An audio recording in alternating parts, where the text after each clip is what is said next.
Көптөгөн адам бүгүн аялдарды элилык майрам менен куттуктап гүл берип бакыт каалайт. Украинада болсо согуш уланууда.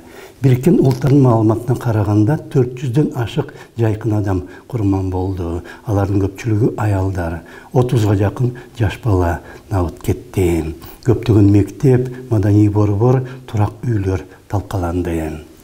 Украинага кол салуу 24 февралда эркектер майрамынын эртеси башталган. Генералдар майрамын белгилеп алып, кошуна мамлекетти басып алууга аскер жиберген.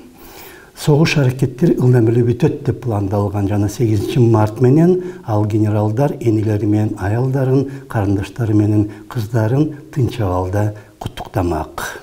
Азыр деле алар куттуктап жаткандар, бирок кубаныч жок.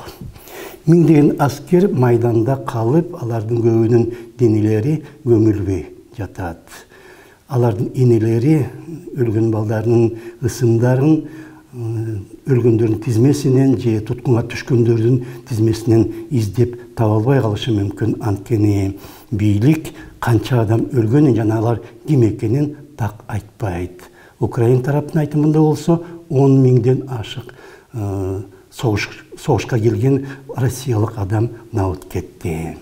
Ошон үчүн бүгүнкү майрам көптөгөн эне жана аялдар үчүн көз жаш менен коштолууда.